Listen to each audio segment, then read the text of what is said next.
Right everybody, I hope you're all doing okay today.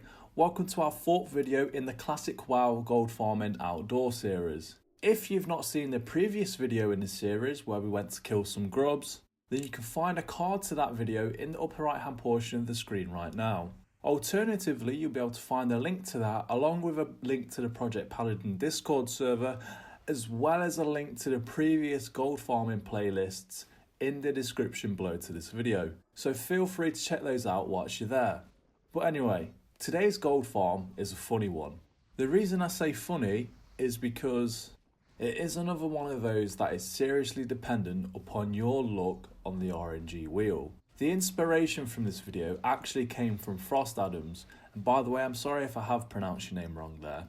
So if you've seen his video, then you'll already know what today's video is about. There'll also be a link to that video I'm talking about in the description too for reference, just in case you need to know what that is. This is simply my take on things as a paladin. I'd also like to point out a few things later on in the video regarding his version compared to mine. Not that it's hugely going to be negative, just a more realistic take on things really.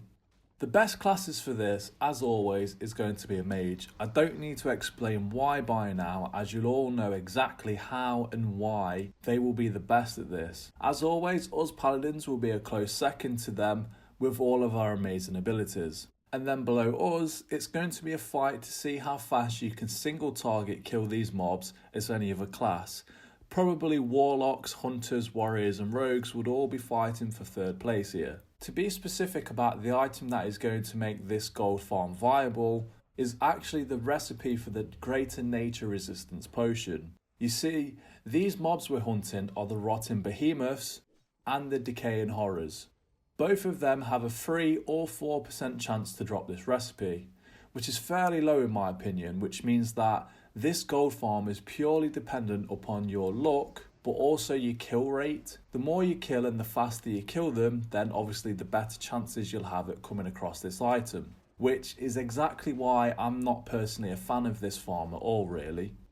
I prefer to go into a more reliable gold farm such as the dungeon gold farming guides that I've done, which, by the way, as mentioned, you can find a link to all of them playlists in the description below to this video. Not only is this going to be affected by your kill rate as well as your luck, but also the prices of the item on your server, which again will affect the hourly rate on this, so you can start to see my point here. Aside from the recipe though, there is another good item that can help us out massively here. Since we are in a cave, there is a chance to come across a rich thorium vein, which, as you may know, they have a chance to drop the arcane crystals, which do sell for around 50 to 60 gold currently, but again, these are rare. Another item, and this is the last one that I'll mention for now, is a very low chance to get dropped, and that's the disgusting oozling pet. Since there are the slime mobs known as the vile slimes and the devouring oozes, they have a chance to drop an item called the ooze covered bag, which has a small chance to drop the pet. And this pet can sell for a hefty price too, so just keep this in mind instead of cherry picking the behemoths like I see other people doing all of the time. Finally, on top of this, we'll have plenty of raw gold, grey trash items, rune cloth, and occasionally greens and blues if we're lucky, which will all add up in the long run to the overall gold made per hour.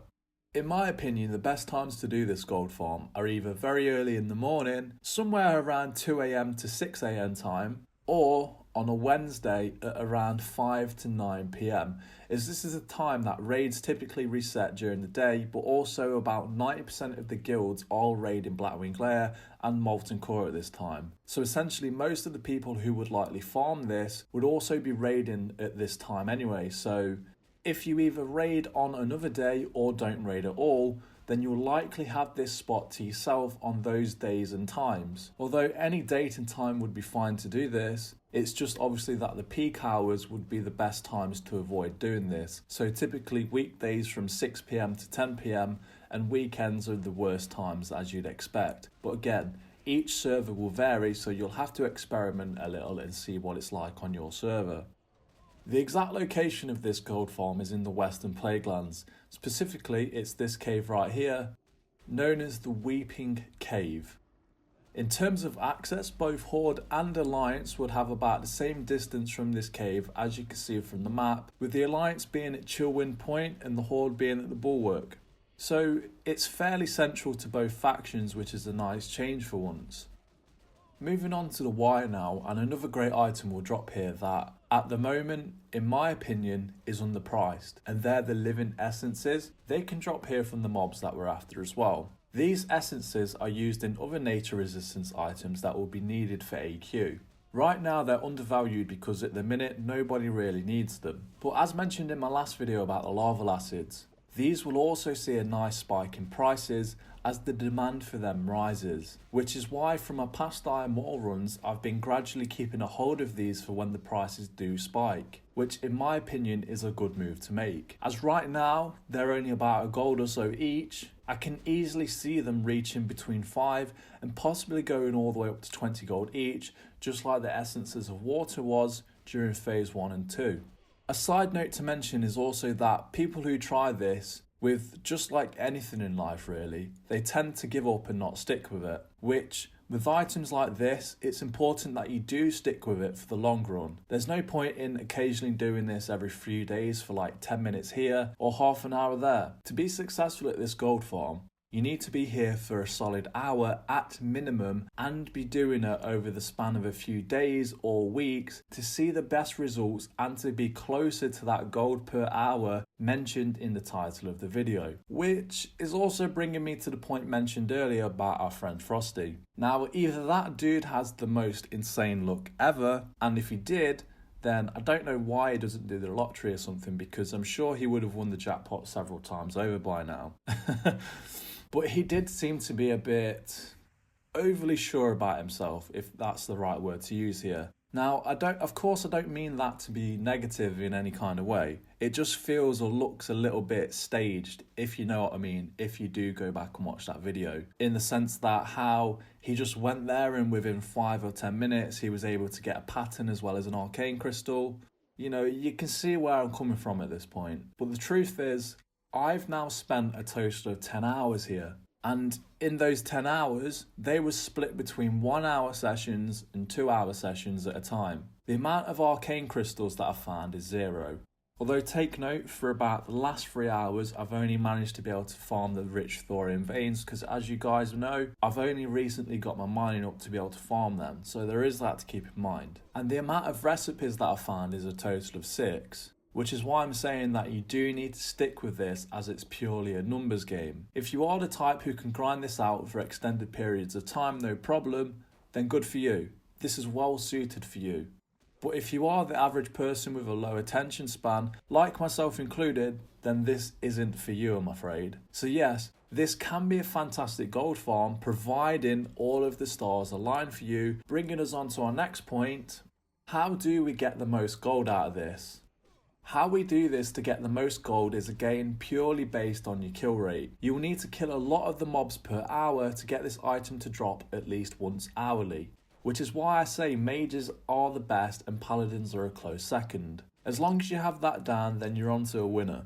The next thing that you'll need to make this work is at least 275 mining to get the rich thorium veins for a chance to get the arcane crystals. You'll come across a few of these every hour or so keep an eye on them. By making good use of the auction house here too, with the cloths and the greens that you get along with other items that may drop, will help to get you closer to the gold per hour mentioned in the title. And finally, if you've been watching the video, you'd have seen me doing this. The way I like to do it is to gather one room at a time, making good use of the environment here to get off some cheeky heals.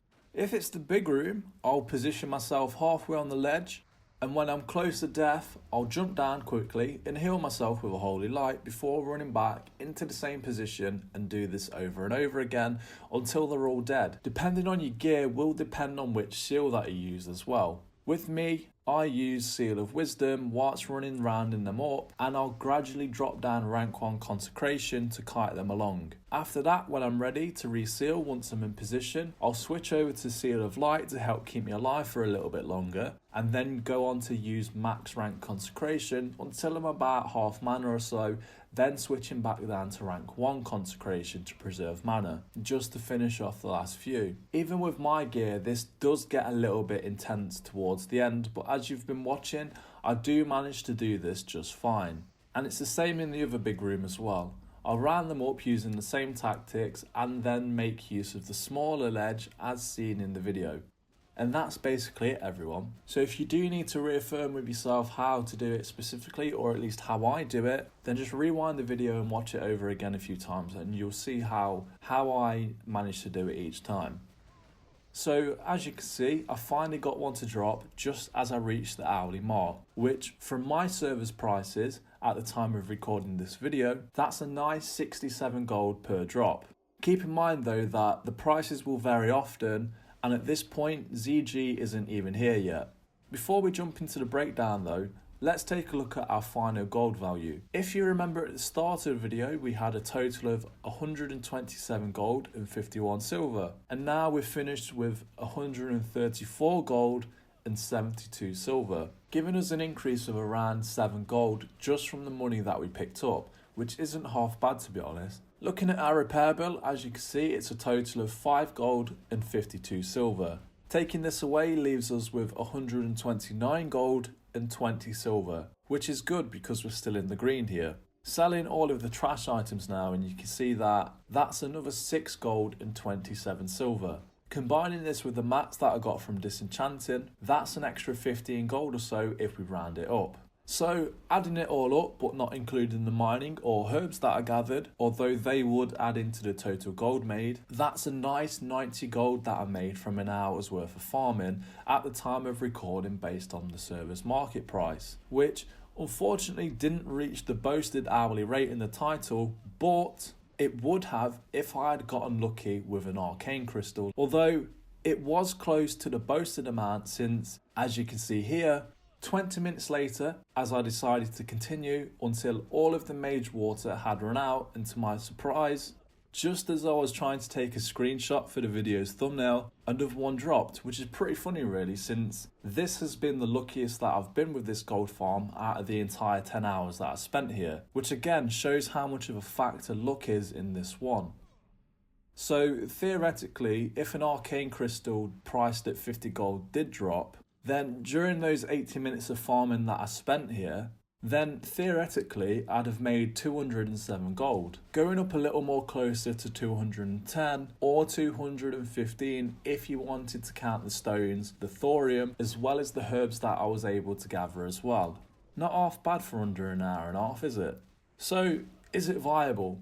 Yeah, it is. If you could stick to the long slugfest of a grind, that is. But if not, no, unfortunately it isn't.